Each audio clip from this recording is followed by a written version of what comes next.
રાજ્યના ગૃહ રાજ્યમંત્રી હર્ષ સંઘવીએ અસામાજિક તત્વોને ચેતવણી આપતા જણાવ્યું હતું કે કાયદામાં રહેશો તો ફાયદામાં રહેશો। ત્યારે વડોદરા સિટી પોલીસે હત્યાનો પ્રયાસ કરનારા આરોપીની શાન ઠેકાણે લાવવા માટે વરઘોડો કાઢ્યો। વડોદરા સહિત રાજ્યમાં અવારનવાર અસામાજિક તત્વોનો આતંક વધતો જોવા મળી રહ્યો છે, જેને લઈ રાજ્યના ગૃહ રાજ્યમંત્રી હર્ષ સંઘવીએ અસામાજિક તત્વોને ચેતવણી આપી અને કહ્યું કે સીધા રહેજો, સીધા ન રહ્યા તો વરઘોડો નીકળશે। જે બાદ વડોદરા શહેર પોલીસના સિટી પોલીસ સ્ટેશન હદ વિસ્તારમાં આવેલા યાકુતપુરાથી આરોપીઓનો જાહેરમાં વરઘોડો કાઢવામાં આવ્યો હતો।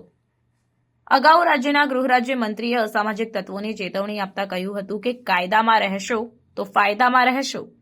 જે બાદ ગૃહ રાજ્યમંત્રી હર્ષ સંઘવીએ અસામાજિક તત્વોને વધુ એક ચેતવણી આપી હતી કે સીધા રહેજો, જો સીધા ન રહ્યા તો વરઘોડો તો નીકળશે। જેને અનુલક્ષીને વડોદરા શહેર પોલીસના સિટી પોલીસ સ્ટેશન હદ વિસ્તારમાં આવેલ યાકુતપુરાથી આરોપીઓનો જાહેરમાં વરઘોડો કાઢવામાં આવ્યો હતો।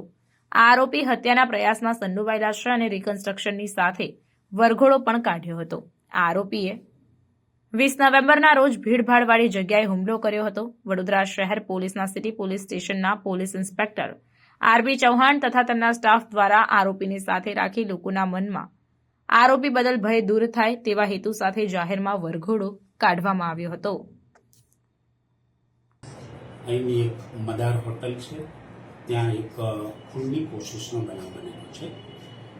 વિગત એવી છે, ફરિયાદી શ્રી અનસભાઈએ આરોપી ઇસામુદ્દીન અને બીજા 8 વિરુદ્ધ આ પોલીસ સ્ટેશનમાં જે તે દિવસે જ આઈપીસી 307 અને બીએનએસએસ 109(1) મુજબ ફરિયાદ કરેલી છે।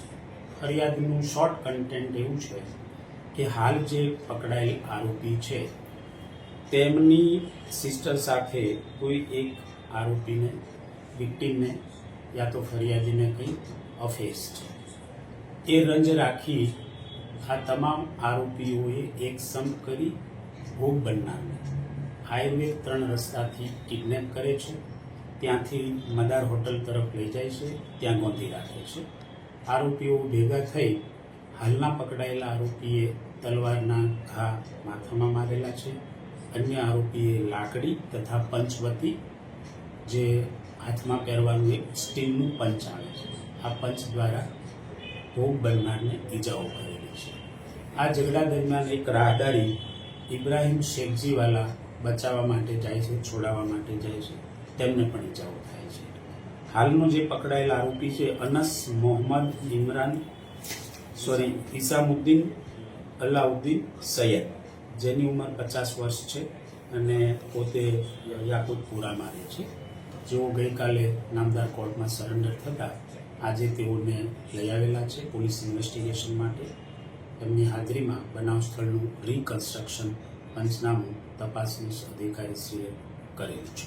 કેટલા આરોપીઓ જો આની અંદર સંડોવાયેલા હશે? કુલ 8 આરોપીઓ છે, તે પૈકી આ મુખ્ય આરોપી છે, તેમની ધરપકડ આજરોજ કરવામાં આવનાર છે। બીજા બધા આરોપીની ધરપકડ બિલકુલ આ લોકો નાતા ફરે છે, તેમને પકડવા માટે તમામ પ્રયત્નો જારી છે। ડી સ્ટાફ, ઇન્સ્પેક્ટર જાતે અને બીજી 2 ટીમો બનાવી વહેલામાં વહેલા પકડી ધોરણસર કાર્યવાહી કરવામાં આવનાર છે। હથિયાર કબજે કર્યો હોય એવું ઇન્વેસ્ટિગેશનનો ભાગ છે, આરોપી પાસેથી આ હથિયારો રિકવર કરવાના બાકી છે, પરંતુ તપાસ દરમિયાન રિકવરી થઈ શકશે। કઈ પ્રકારની કાર્યવાહી કરવામાં આવશે, કયા ગુના એમના ઉપર નોંધવામાં આવ્યા છે?